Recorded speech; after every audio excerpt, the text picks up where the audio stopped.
મારું નામ ધીરજ છે. ઊંડી અંધકાર રાત હતી. રસ્તો સુમસામ હતો અને હું મારું રેસ્ટોરન્ટ બંધ કર્યા પછી ઘરે પાછો આવી રહ્યો હતો. આખા દિવસનો થાક હતો અને હું સંપૂર્ણપણે જાગી રહ્યો હતો. મેં મારા ખિસ્સામાં હાથ નાખ્યો તો ત્યારે મારા હાથમાં ઘણી નોટો આવી. પછી મને દિલાસો મળ્યો કે ચાલો, આજે પણ ઘણી કમાણી કરી લીધી છે. હું મારી બાઇક પર મારા ઘર તરફ જતો હતો ત્યારે અચાનક મેં સુમસાન રસ્તા પર ચાલતી એક વિચિત્ર અવાજ સાંભળ્યો. હું ગભરાઈ ગયો અને મેં એક સ્ટ્રોકમાં બ્રેક માર્યો. મારી બાઇક અટકી ગઈ. મેં જોયું કે બે લોકો સામે અંધકારમાં દોડી આવી રહ્યા હતા. એક છોકરી જે ખરાબ રીતે ડરી ગઈ હતી અને પાછળ જતી હતી, જ્યારે તે બીજો છોકરો તેની પાછળ દોડીને આવી રહ્યો હતો. તે છોકરી દોડતી કહેતી હતી કે મને મૂકી દો, બૂમ પાડતી હતી, પરંતુ તે રસ્તો નિસર્જ હતો. તેનો અવાજ સાંભળવા માટે કોઈ ન હતું. બાઇક પરથી નીચે આવ્યો અને તેની તરફ ગયો. મેં તેને બૂમ પાડીને કહ્યું કે ઊભા રહો, તો તે તો છોકરાએ મને આશ્ચર્ય સાથે જોવાનું શરૂ કર્યું. તેણે મને દૂર જવાનું કહ્યું કે આ મામલો તમારો નથી, આ મારી વાત છે. મેં ઘૂરીને કહ્યું, આ બાબત તારી નથી, પરંતુ હવે આ બાબત મારી બની ગઈ છે, કારણ કે હું સમજી ગયો છું કે તું આ છોકરીને દબાણ કરી રહ્યો છે. પછી હું ધીમે ધીમે તેની નજીક ગયો અને તેને જોરથી ધક્કો માર્યો. તે ઊભો થઈને મને મારવાનો પ્રયત્ન કર્યો, પણ હું પહેલેથી જ સાવચેત હતો. મેં તેના પર મજબૂત લાત મારી અને તે ફરીથી જમીન પર પડી ગયો. તે છોકરી ખૂબ જ નર્વસ હતી. તે તરત જ મારી પાછળ આવી ઊભી રહી ગઈ. તે ડરમાં કાંપતી હતી. મારા હાથનો માર ખાધા પછી તે છોકરો જમીન પરથી ઊભો થઈ ત્યાંથી ભાગવા લાગ્યો અને હું પલટાયો અને તે છોકરીને જોઈ. તે હજી ડરી ગઈ હતી અને સાથે તેની આંખોમાં આંસુ હતા. મેં તેને પ્રેમથી પૂછ્યું કે તમે ઠીક છો? તેને ધીમે ધીમે તેની ગરદન હલાવીને કહ્યું કે આભાર. જો તમે સમયસર ન આવ્યા હોત તો આજે મારી સાથે શું થયું હોત તે ખબર નથી. અમારી નવ્યાથી પ્રથમ મુલાકાત હતી. એક ઘટના અને એક એવી વાર્તા કે જેના વિશે મેં ક્યારેય વિચાર્યું પણ ન હતું.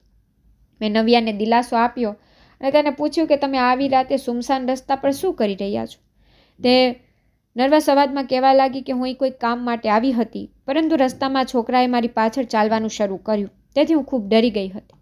હું હજી પણ તેની આંખોમાં ડર જોતો હતો. મેં તેને પૂછ્યું કે તમારું ઘર ક્યાં છે? તે થોડા સમય માટે મૌન રહી, પછી એમ કહેવાનું શરૂ કર્યું કે હું અનાથ છું. મારી પાસે અહીં કોઈ નથી, અથવા હું અહીં કોઈને ઓળખતી નથી. હું અહીં કામ કરવા માટે આવી હતી અને મને હજી સુધી નોકરી મળી નથી. તેની વાત સાંભળીને મને તેના પર દયા આવવા લાગી. મેં તેને કહ્યું, જો તમે ઈચ્છો તો મારા રેસ્ટોરન્ટમાં કામ કરી શકો છો. અને બીજા દિવસે તેને કામ કરવા માટે મારી હોટેલમાં આવવાનું શરૂ કર્યું હતું. તે ખૂબ જ મહેનતુ અને બુદ્ધિશાળી છોકરી હતી અને તમામ હોટેલના કામ ખૂબ સારી રીતે નિયંત્રિત કરવા લાગી હતી.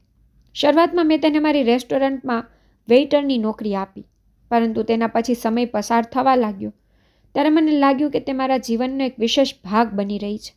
નવ્યા ખૂબ જ સુંદર હતી અને તેનું સ્મિત મારા માટે સૌથી વધુ હળવું હતું.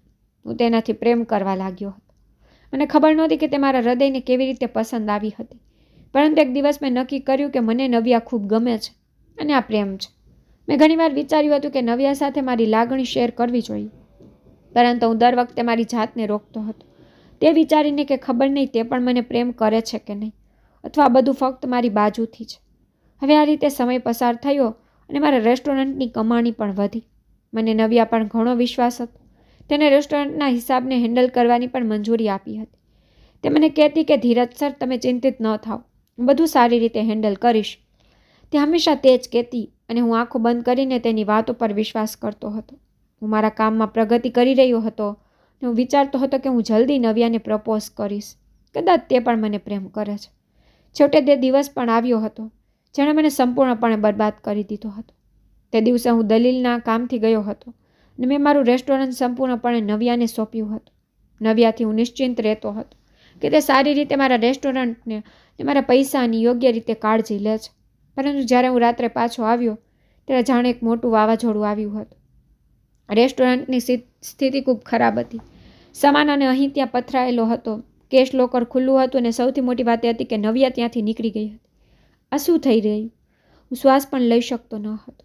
મેં તરત જ મારું એકાઉન્ટ તપાસ્યું ત્યારે મારું હૃદય ઘાયલ થઈ ગયું. સંપૂર્ણ 1.5 કરોડ ચોરી કરવામાં આવ્યા હતા. આનો અર્થ એ થયો કે જેને હું પ્રેમ કરવા લાગ્યો હતો તે મને બરબાદ કરી ગઈ હતી. મારે તેના પર ખૂબ વિશ્વાસ ન કરવો જોઈતો હતો. મારું બધું તેને સોંપવું નહોતું. મારી આંખો સામે અંધારું હતું. હું મારા મગજમાં મારી જાતને શાપ આપતો હતો અને નવ્યાને પર ખરાબ કહી રહ્યો હતો. તે મારી સાથે આ બધું કેમ કર્યું? મેં તમારી સાથે સારું કરવાનો પ્રયાસ કર્યો. મને લાગ્યું કે હું તારા જેવી અનાથ છોકરીને સહારો આપી શકું છું, પરંતુ વાસ્તવિકતા એ હતી કે તું ખૂબ હોશિયાર બની ગઈ નવ્યા. નવ્યાના ગયા પછી હું કલાકો સુધી રેસ્ટોરન્ટમાં મારા એકાઉન્ટની પાછળ બેઠો હતો. મારી આંખો ખાલી કેશ લોકર પર સ્થિર થઈ ગઈ હતી, જે હંમેશા પૈસાથી ભરેલી હતી. પરંતુ મેં નવ્યાને તેની ચાવી આપી હતી અને તેનો લાભ લઈને તે મને બરબાદ કરી ગઈ. વિચારતો હતો કે બધું પહેલાંની જેમ થઈ જાય, પરંતુ ખરેખર આ થઈ શકે નહીં. નવ્યા મને લૂંટીને ચાલી ગઈ. મેં મારી જાતને પ્રશ્ન કરવાનું શરૂ કર્યું કે નવ્યા તે આવું કેમ કર્યું, પરંતુ જવાબ આપવા માટે કોઈ ન હતો. મારી આંખો સામે તે બધો સમય પસાર થવા લાગ્યો જે મેં તેની સાથે વિતાવ્યો હતો. તે જ પ્રથમ મીટિંગ જ્યારે મેં તેને તે છોકરાથી બચાવી હતી અને મારા રેસ્ટોરન્ટમાં નોકરી માટે રાખી હતી. તે સમયે જ્યારે મેં તેના પર વિશ્વાસ કર્યો, આજે જ્યારે હું સંપૂર્ણપણે બરબાદ થઈ ગયો છું, ત્યારે મને સમજાયું કે આપણે કોઈ પણ માનવી પર એટલી સરળતાથી વિશ્વાસ કરવો જોઈએ નહીં.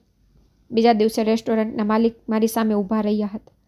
તેણે મને ગુસ્સામાં કહ્યું કે ધીરજ, તમે મારા રેસ્ટોરન્ટને સંપૂર્ણપણે બરબાદ કરી નાખ્યું અને તેનો નફો દરેક વસ્તુ લૂંટાવી દીધી. મેં લાચારીથી કહ્યું કે ના સર, આમાં મારો કોઈ દોષ નથી. તેણે કહ્યું કે તે તમારી ભૂલ છે કે તમે તે છોકરી પર વિશ્વાસ કર્યો. તમે તે અજાણી છોકરી પર આટલો વિશ્વાસ કેમ કર્યો? તમારે આજે તેના પરિણામનો ભોગ ભોગવવા પડે છે. તમારા જેવા મૂર્ખ લોકોને કારણે વ્યવસાય ફક્ત બગડે છે. રેસ્ટોરન્ટના માલિક બૂમ પાડવા લાગ્યા. પછી તેણે કહ્યું કે જેણે મારી સ્વેન્નાને ઉડાવી દીધી હતી કે ગઈકાલથી તમે મારા રેસ્ટોરન્ટમાં મેનેજર નથી. હું તમને નોકરીમાંથી બહાર કાઢું છું. તમે મને બરબાદ કરી દીધું. હવે શું આવી સ્થિતિમાં તમને આશા છે કે હું અહીં તમને નોકરી પર રહેવા દઈશ? તમને નોકરીમાંથી કાઢી મૂકવામાં આવ્યા છે. મેં સરની સામે મારા હાથ જોડીને કહ્યું કે સર, આમાં મારો કોઈ દોષ નથી. બધી ભૂલ નવ્યાની છે. તેમણે કહ્યું કે બધી ભૂલ નવ્યાની છે તો તેને લાવવાની ભૂલ પણ તમારી હતી. હવે કંઈ થઈ શકતું નથી અને હું આગળ મારું વધુ નુકસાન સહન કરી શકતો નથી. મેં માલિકને ઘણી વિનંતી કરી, તેમણે મને સાંભળ્યો નહીં. આ રીતે મારી બરબાદી શરૂ થઈ હતી. હવે મારી પાસે કંઈ જ બાકી રહ્યું ન હતું.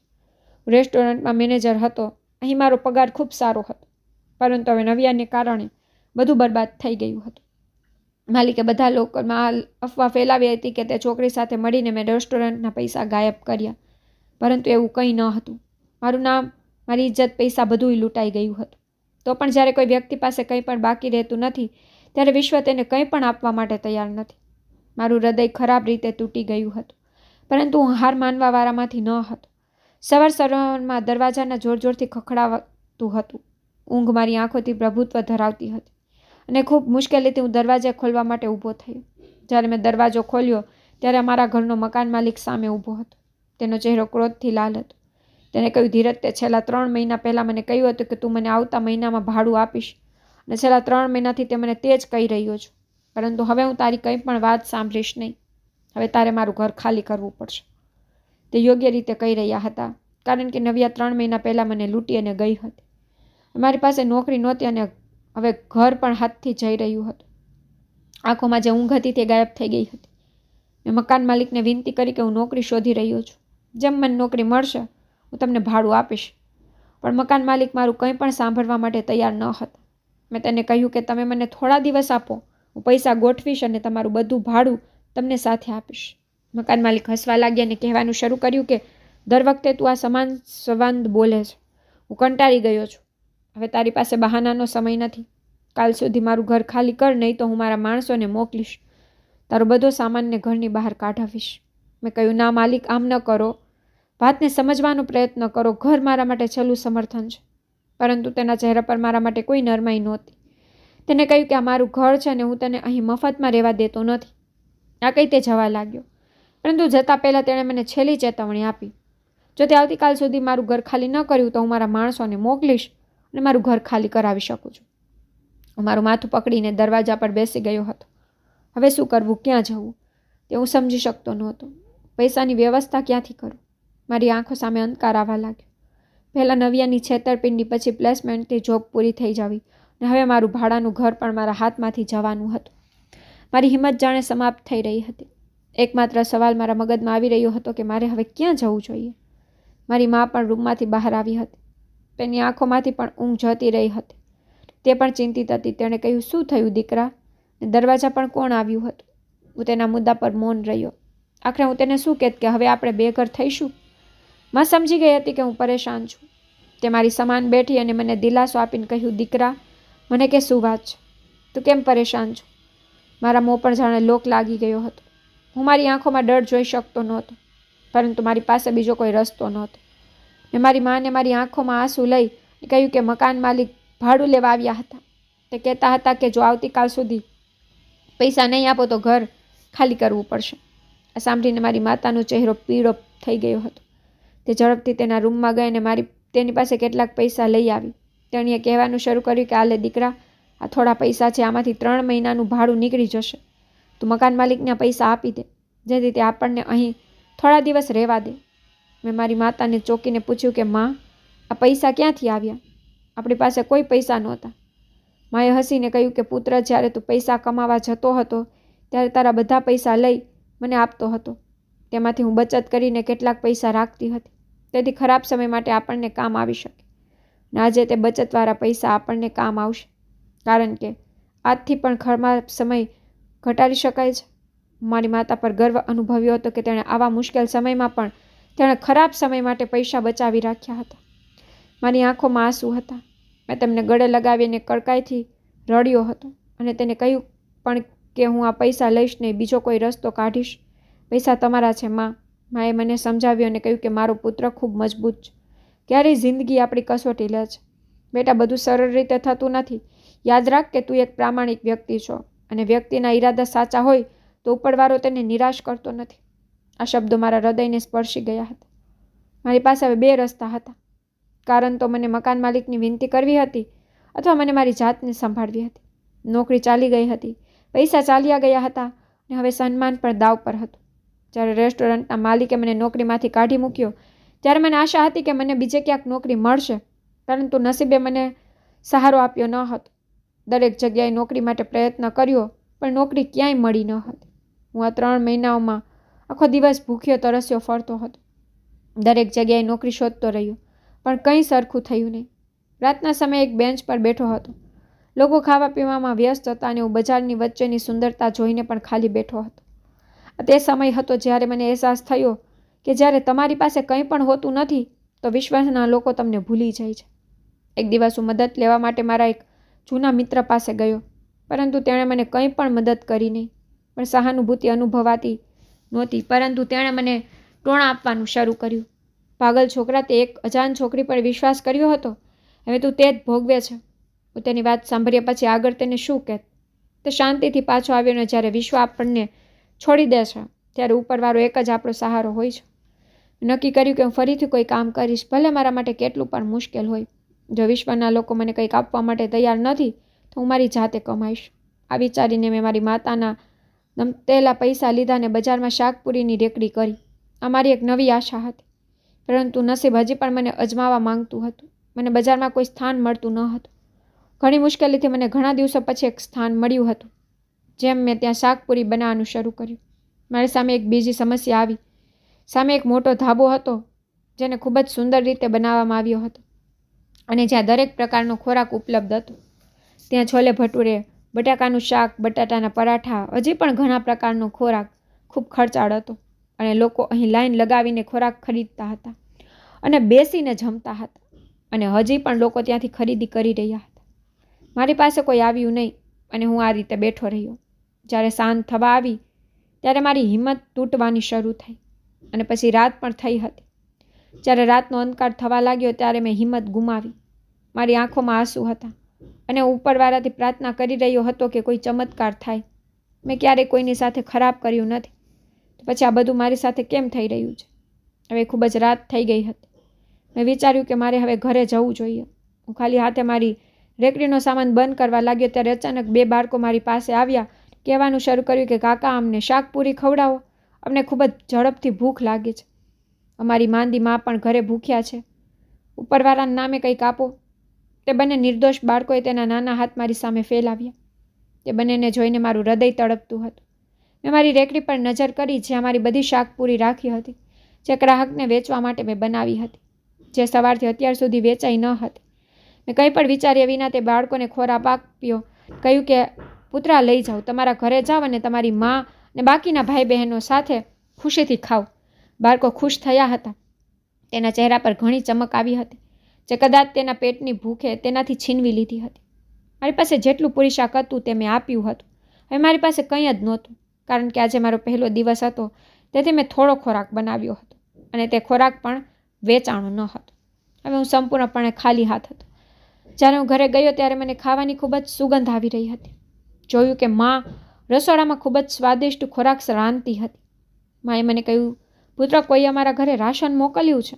હું ઘણું આ સાંભળીને સતબત થઈ ગયો. એક પ્રકારનો ચમત્કાર હતો. મેં કહ્યું, માં, રાશન કોણ લાવ્યું હતું?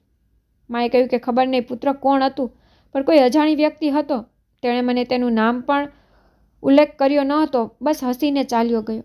મારી આંખોમાં આંસુ હતા અને અમે બંને માતા પુત્રએ ભેટ ભરીને ખોરાક ખાધો હતો. બીજા દિવસે હું ફરીથી બજારમાં ગયો હતો અને મેં શાકપુરીની રેકડી ખોલી અને ગ્રાહકના આવવાની રાહ જોવાનું શરૂ કર્યું. પણ આજે પણ કોઈ ગ્રાહક આવ્યો નહીં. દિવસથી રાત થઈ ગઈ હતી અને ફરીથી મારી હિંમત તૂટી ગઈ. જ્યારે રાત થઈ ત્યારે એક છોકરો મારી રેકડી પાસે આવ્યો અને મને કહેવા લાગ્યો, મને તમારી રેકડીના તમામ ખોરાકને ખરીદવા માંગુ છું. મેં તેને તમામ ખોરાક આપ્યો. તેણે ત્યાં રમતા બાળકોને શાકપુરી આપી. આ છોકરો એ જ હતો જેણે મારા ઘરમાં રાશન મોકલ્યું હતું. પરંતુ મને આશ્ચર્ય થયું કે આ છોકરો કોણ છે. તે ત્યાંથી નીકળી ગયો હતો. હું મારા ઘરે આવ્યો અને હું વારંવાર વિચારતો હતો કે તે છોકરો કોણ હતો. હું સમજી શકતો નહોતો કે આ બધું મારી સાથે મારા કોઈ નેકીના બદલે થઈ રહ્યું હતું અથવા કોઈ સંયોગ હતો. આગલી સવારે હું ફરી બજાર પહોંચ્યો. હવે મારામાં એક નવો પ્રોત્સાહન હતો. મેં વિચાર્યું કે જો કાલે કોઈ વ્યક્તિએ મારી રેકડીનો તમામ ખોરાક ખરીદ્યો હતો તો આજે કોઈ ચોક્કસપણે આવશે. મેં રેકડી ખોલી, શાકપુરી તૈયાર કરી અને આશા સાથે રાહ જોવાની શરૂ કરી. પરંતુ તે દિવસે પણ કોઈ ગ્રાહક આવ્યો ન હતો.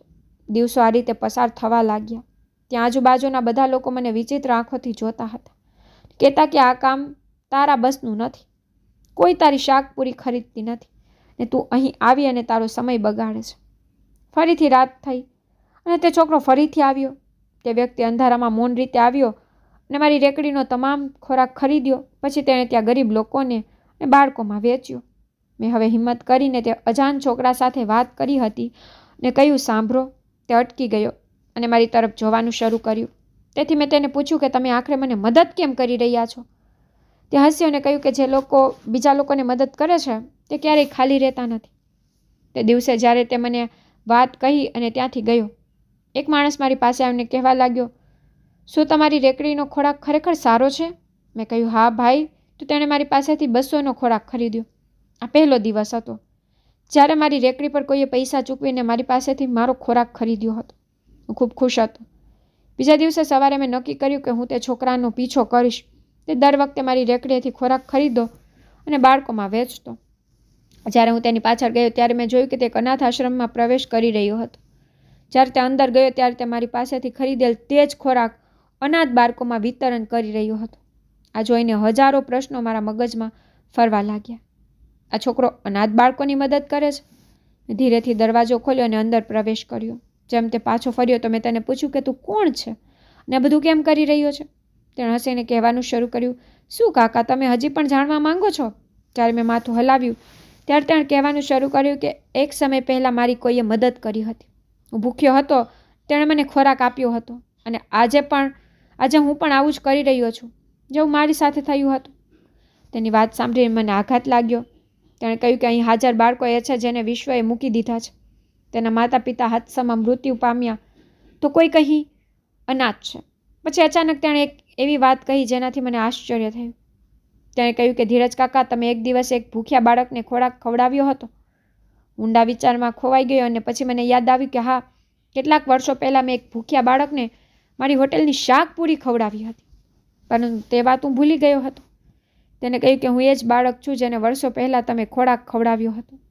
પછી મને તે પાટલો સમય યાદ આવ્યો હતો. એક નાનો બાળક ખરાબ કપડામાં ભૂખ્યો તરસ્યો મારી પાસે આવ્યો હતો અને મેં એક થાળીમાં તેને શાકપુરી આપી હતી. આ ત્યારની વાત છે જ્યારે હું રેસ્ટોરન્ટ પર કામ કરતા પહેલાં પણ હું રેકડી કાઢતો હતો અને શાકપુરીની રેકડી કરવાની ત્યારે મારી શરૂઆત હતી. મેં ફરીથી કામ શરૂ કર્યું હતું. ત્યારે કહ્યું કે હું એ જ બાળક છું કાકા. તેની વાત સાંભળ્યા પછી મારી આંખોમાં આંસુ આવ્યા હતા. તેને કહ્યું કે ભલાઈ કરવાવાળા લોકો સાથે હંમેશા સારું થાય છે. વિચારતો હતો કે આવું કેવી રીતે થઈ શકે છે. તેણે કહ્યું કે તમે મને ખોરાક આપ્યો હતો તે દિવસ મારા જીવનનો સૌથી વિશેષ દિવસ હતો. મેં તે દિવસે વિચાર્યું હતું કે જ્યારે હું મોટો થઈ જઈશ ત્યારે કોઈ દિવસ હું આવી સારી ભલાઈ તમને પાછી આપીશ. મેં કહ્યું, પરંતુ તમે આ બધું કેમ કર્યું? તેણે કહ્યું કે મેં ઘણા વર્ષો સુધી સખ્ત મહેનત કરી અને પછી ઉપરવાળાએ મને સફળ બનાવ્યો. જ્યારે હું સફળ થયો ત્યારે મેં સૌથી પહેલાં એ જ કર્યું જે તમે મારી સાથે કર્યું હતું. ભલાઈ મારી આંખોમાં આંસુ આવી ગયા. પછી તેણે કે કાકા, હું તમને એક તક આપવા માંગુ છું. મેં તેને આશ્ચર્યચકિત થઈ કહ્યું, બેટા, કેવી તક? ત્યારે તે બાળકે કહેવાનું શરૂ કર્યું કે તમે આ બાળકો માટે કંઈક કરવા માંગશો, પરંતુ હું આ બાળકો માટે શું કરી શકું? મેં તેને કહ્યું કે હું તો પોતે એક મામૂલી માણસ છું. તે કહેવા લાગ્યો, તમારે વધુ કંઈ કરવાનું નથી, તમે જે કરો છો તે જ કરવાનું છે. પણ હું વિચારવા લાગ્યો, હું જાતે આ સમયે ઘણી મુશ્કેલીમાં છું. આવામાં હું બાળકોને શું મદદ કરીશ? તેણે કહ્યું કે જો તમે તમારી શાકપુરીની રેકડીને આ બાળકો માટે ઉપયોગ કરો તો તે કેવું રહેશે? મેં કહ્યું, શું હું બાળકો માટે મારી શાકપુરીનો ઉપયોગ કરું? આ પ્રકારનો વિચાર મારા મગજમાં ક્યારેય આવ્યો ન હતો કે મારે કોઈ બીજા માટે પણ જીવવું જોઈએ. મને તે સમય યાદ આવ્યો જ્યારે હું ખાલી હાથ હતો અને બીજાની મદદ કરવાથી ઉપરવાળાએ મારા દિવસો બદલ્યા હતા. કદાચ તે જ રસ્તો છે જેના પર મારે ચાલવું જોઈએ. મેં કહ્યું, ઠીક છે, હું આ કામ માટે તૈયાર છું. બીજા દિવસે મેં મારી શાકપુરીની રેકડી પર લખ્યું, અનાથ બાળકો માટે મફત ખોરાક. આ જોઈને લોકો આશ્ચર્યચકિત થયા હતા. એક માણસ આવ્યો અને કહેવા લાગ્યો કે તમે પાગલ થઈ ગયા છો? શું તમારી પોતાની સ્થિતિ ખરાબ છે અને તું બીજાને મફત ખોરાક આપી રહ્યો છે?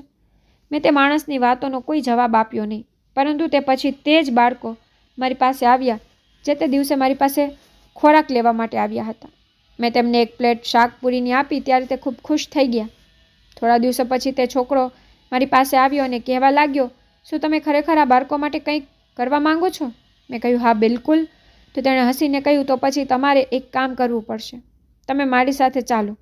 મેં તેની સાથે ચાલવાનું શરૂ કર્યું ત્યારે મને તે સુમસાન વિસ્તારમાં લઈ ગયો જ્યાં એક જૂની દુકાન બનાવવામાં આવી હતી. તેણે કહ્યું, આ દુકાન મારી છે, પણ હું તેને ચલાવવા માટે એક પ્રામાણિક માણસની શોધમાં હતો. જો તમે ઈચ્છો તો હું તમને આપી શકું છું. મારી આંખો આશ્ચર્યજનક રીતે ફેલાઈ ગઈ કે આ દુકાન. તેણે કહ્યું કે હા, પણ શરત એ છે કે આવનાર કોઈ પણ વ્યક્તિ ભૂખ્યો ન જવું જોઈએ. હું શોક થઈ ગયો હતો. વિશ્વાસ કરી શકતો નહોતો કે ગઈકાલ સુધી હું એક નમ્ર માણસ હતો જે બજારમાં ખોરાકની રેકડી કાઢી પૈસા કમાવાની કોશિશ કરતો હતો અને આજે મારી સામે એક દુકાન હતી જે મારી બનશે. શું નસીબે ખરેખર મને બીજી તક આપી છે? મારી સાથે ઉભેલા તે છોકરાએ મને મદદ કરી હતી અને આ જોઈને હું હસતો હતો. તેને કહ્યું કે આ બધું તમારું છે કાકા, પણ તમને મારી વાત યાદ છે ને? હજારો પ્રશ્નો મારા મગજમાં ફરતા હતા. હું ક્યારેય મારી દુકાનનો માલિક બન્યો ન હતો. હું વિચારતો હતો કે હું આ બધું કેમ કરીશ? જો હું નકામો થયો તો શું થશે? પછી મને મારો પાછલો સમય યાદ આવ્યો. તે દિવસે જ્યારે હું ખાલી હાથે ઘરે પરત ફરતો હતો, તે સમય જ્યારે મારી માતા તેના આંસુ છુપાવતી હતી, તે સમય જ્યારે મેં બે નિર્દોષ બાળકોને ભૂખ્યા જોયા હતા.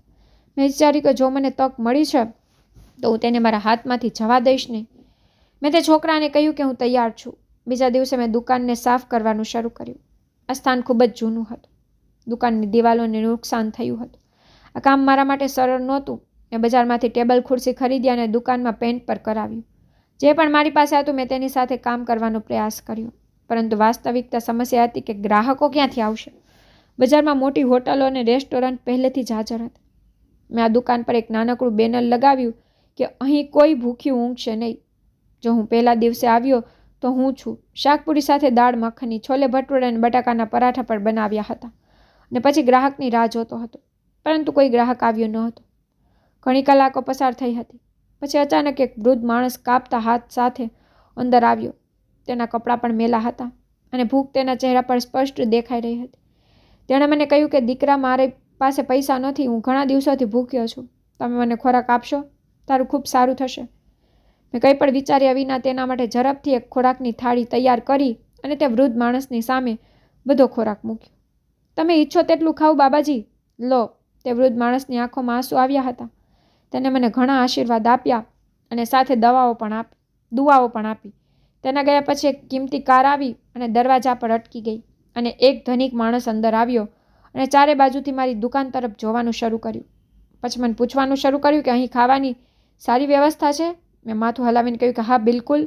તો તેણે કહ્યું કે મને મારી ઓફિસના મજૂરો માટે ખોરાક જોઈએ છે. શું તમે આ કરી શકો છો? આ બધું સાંભળીને હું આશ્ચર્યચકિત થઈ ગયો હતો. મેં તરત જ કહ્યું કે હા, હું તમારા મજૂરો માટે ખોરાક બનાવીશ.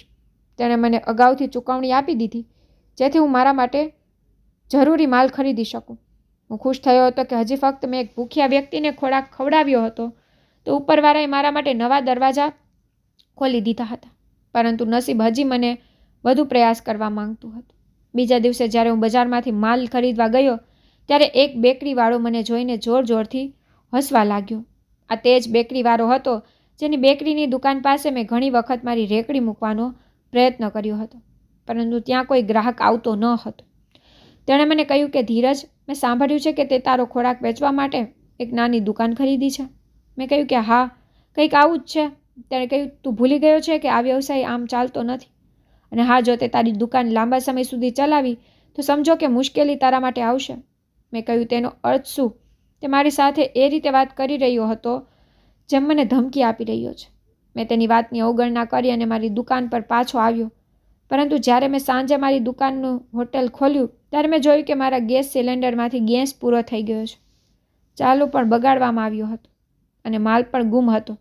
આ કેવી રીતે શક્ય છે? બેકરીવાળાનું નામ મારા મગજમાં આવ્યું હતું. જરૂર આ તેની ચાલ છે. શું તે મારા રસ્તામાં મુશ્કેલી કરવા માટે આવી ક્રિયાઓ કરી શકે છે? પરંતુ મેં મારી જાતને નિયંત્રિત કરી, કારણ કે હું કોઈ ખોટું પગલું ભરવા માંગતો ન હતો. મારે હિંમત સાથે કામ કરવું હતું, પરંતુ હું જાણતો હતો કે યુદ્ધ હજુ પૂરું થયું નથી. બીજા દિવસે હું બજાર ગયો નવો સિલિન્ડર ખરીદી શકું. જ્યારે બેકરી દ્વારા પસાર થયો ત્યારે તેનો માલિક ઊભો રહી મારી રાહ જોતો હતો. તેણે કહ્યું કે સાંભળ્યું છે કે તારું હોટલ બંધ હતું. મેં ઊંડો શ્વાસ લીધો અને કહ્યું કે હા, કોઈ મારા સામાનની છેડતી કરી હતી. તેને કહ્યું, મને આ બધું સાંભળી ઘણો અફસોસ થયો, પરંતુ વ્યવસાયમાં આવું થાય છે.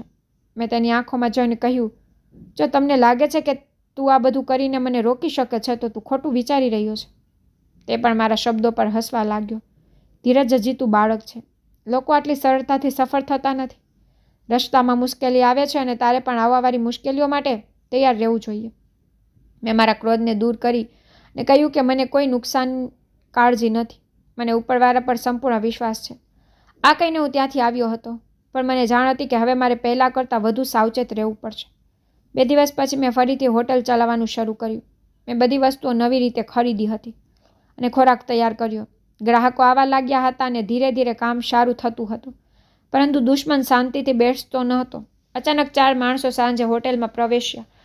તે ગેરવર્તન કરતા હોટેલની અંદર પ્રવેશ્યા અને એમ કહેવાનું શરૂ કર્યું કે અમે આ ખોરાક ખાસી નહીં. આ ખોરાક મફતમાં આપવામાં આવી રહ્યો છે અને મફતમાં ખોરાક હંમેશા હલકી ગુણવત્તાવાળો હોય છે.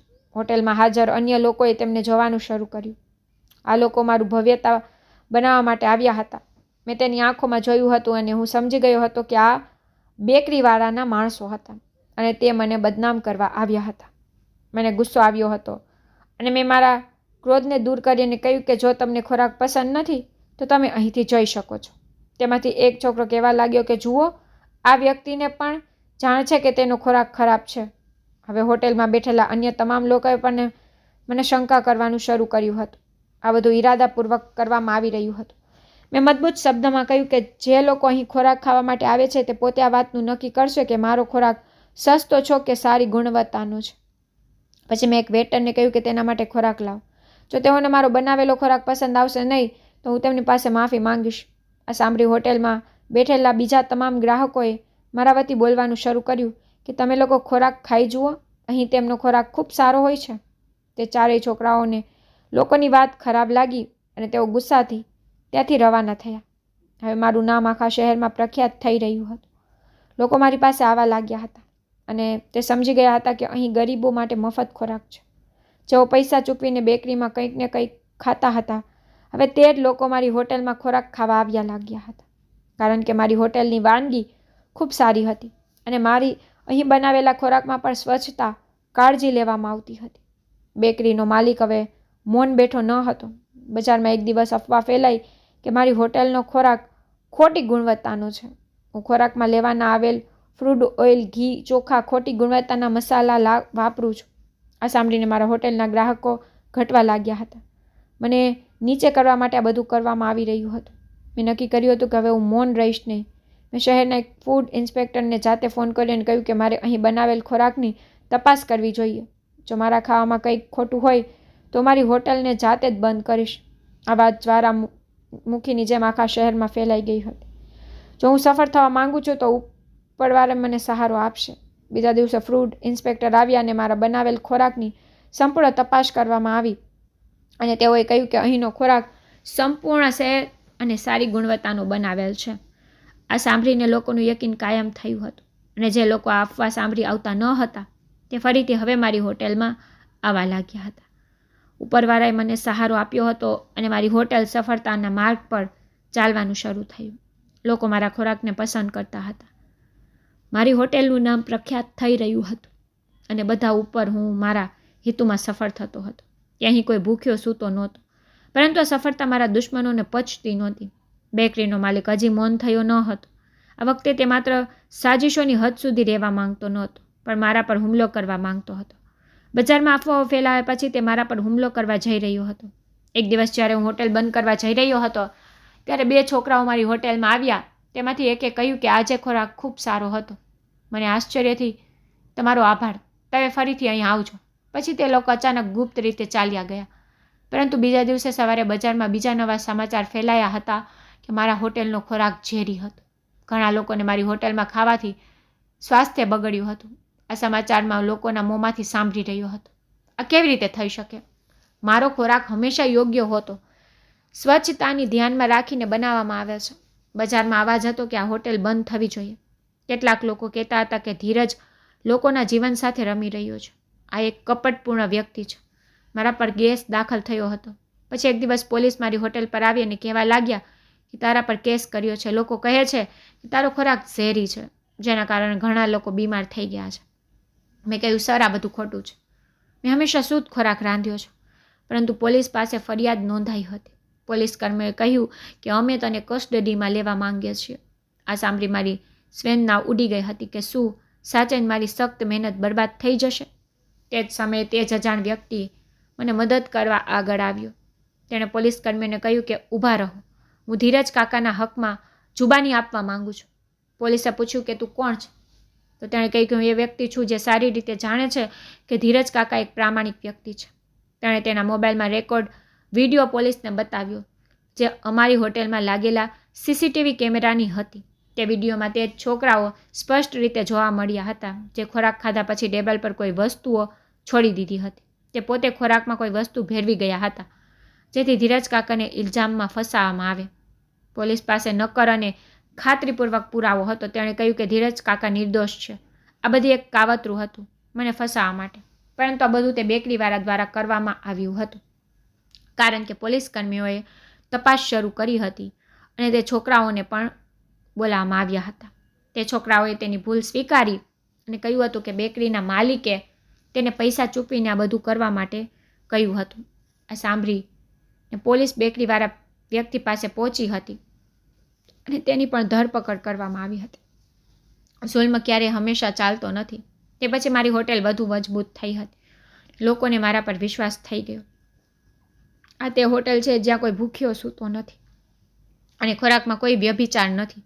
હવે હું આ હોટેલને વધુ આગળ વધારીશ, જેથી વધુ લોકોને ખાવાની તક મળી શકે. આ ભલાઈનું સફર હતું, કોઈ તેને રોકી શકતું નહોતું. મારું જીવન એક યુદ્ધ જેવું હતું. પહેલાં નવ્યાઈ મારી સાથે છેતરપિંડી કરી, પછી બેરોજગારીએ મને અજમાવ્યો અને બેકરીવાળા વ્યક્તિએ મારી વિરુદ્ધ કાવતરું ઘડ્યું હતું. હું ક્યારેય કોઈનું ખરાબ ઈચ્છતો નહોતો. પછી મારી સાથે એવું કેમ થઈ રહ્યું હતું? પરંતુ એક વાતની પુષ્ટિ થઈ કે ઉપરવાળો હંમેશા મને મદદ કરે છે. એ મારી હોટેલ સફળતાના માર્ગ પર હતી. બજારના લોકો આદરથી મારું નામ લેવાનું શરૂ કર્યું હતું અને બધાથી વધીને હું દરરોજ ઘણા લોકોને પેટ ભરીને ખોરાક ખવડાવતો હતો. હવે મારા જીવનમાં એક બીજો મોડ આવ્યો. એક દિવસ હોટેલમાં એક મહિલા આવી. હું વ્યસ્ત હતો, પણ જેમ મેં તેને જોઈ તો ઊભો થઈ ગયો હતો. આ દીપિકા હતી. તે જ દીપિકા જેને મારી માતા દ્વારા પસંદ કરવામાં આવી હતી અને મેં તેને જાતે જ નકારી હતી. પરંતુ તે મારી હોટેલમાં શું કરી રહી હતી? તેણે મને કહ્યું, તમને હજી પણ યાદ છે કે તમારી માતાએ શું કહ્યું હતું ધીરજ? જ્યારે તેણે કહ્યું હતું કે દીપિકા તમારા માટે ખૂબ સારી છે, પરંતુ તમે નવ્યાને પસંદ કરી હતી. મેં તેની વાત પર નજર ચોરી કરી દીધી અને કહ્યું, હા, મને સારી રીતે યાદ છે.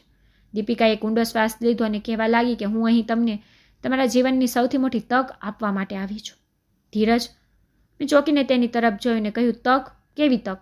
દીપિકા એક ફાઇલ મારી સામે રાખી કહેવા લાગી, આ મારા પિતાની જમીનના કાગળ છે. જો તમે ઈચ્છો તો હું આ જમીનને અનાથ આશ્રમ માટે આપી શકું છું. મને લાગ્યું કે મેં ખોટું સાંભળ્યું છે. આ જમીન ખૂબ મૂલ્યવાન હતી અને જો તે અનાથ આશ્રમ માટે વપરાય છે તો મારું જીવન સૌથી મોટું સ્વપ્ન પૂરું થઈ શકતું હતું. પરંતુ દીપિકા કંઈક એવું કહ્યું જેણે મને વિચારવા માટે મજબૂર બનાવ્યો. તેણે કહ્યું કે પરંતુ એક શરત ધીરજ. મેં કહ્યું કઈ શરત? તેણે ગંભીર થઈ કહ્યું કે જો હું આ જમીન આપું તો બદલામાં તમારે મારી સાથે લગ્ન કરવા પડશે. મને આ સાંભળીને આશ્ચર્ય થયું હતું. આ કેવી પરીક્ષા હતી? શું દીપિકા સાથે લગ્ન કરી શકું છું જ્યારે મેં તેને જાતે અધિકારી હતી, પરંતુ તેની સામે એ જમીન પણ હતી જેના પર અનાથ લોકોનું ઘર બની શકતું હતું. જો મેં આ તક મૂકી તો કદાચ આ બાળકો કાયમ માટે લાચાર રહેશે. દીપિકાના શબ્દો મારા મગજમાં વારંવાર પડઘો પાડતા હતા. તેણે કહ્યું જો હું આ જમીન આપું છું તો બદલામાં તમારે મારી સાથે લગ્ન કરવા પડશે.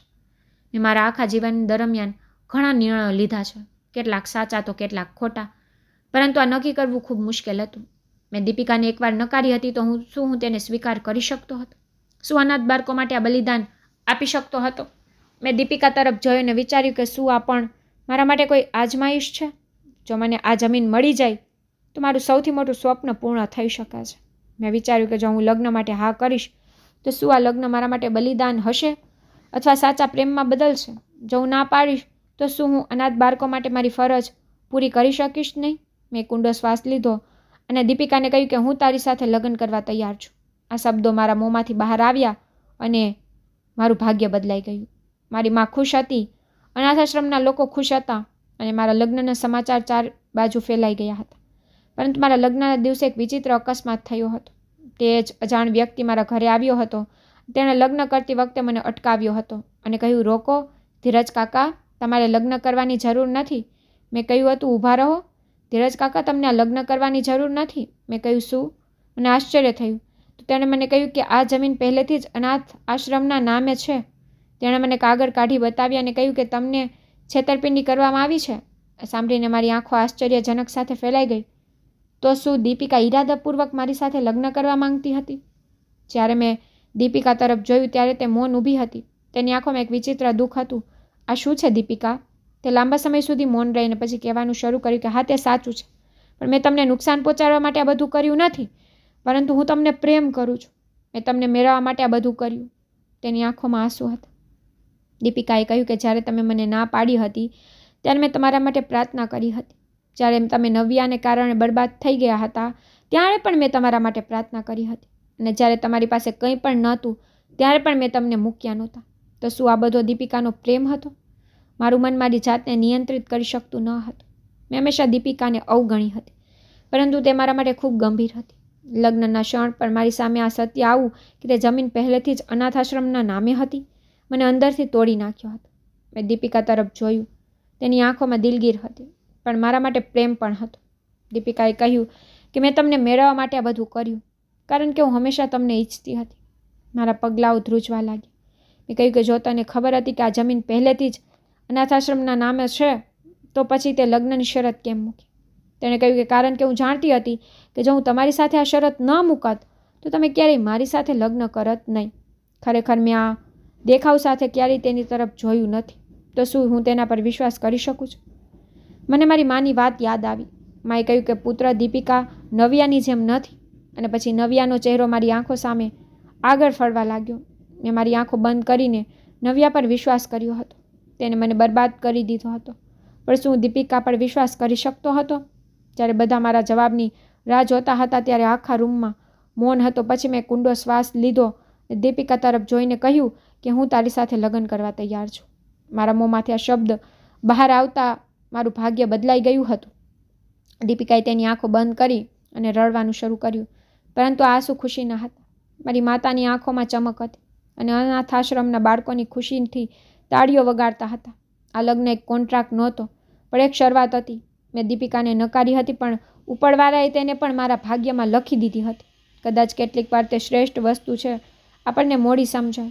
તે આપણા માટે શ્રેષ્ઠ છે અને હું તે અજાણ વ્યક્તિનો ખૂબ આભારી છું જેણે મને શરૂઆતથી અત્યાર સુધી મારી મદદ કરી હતી.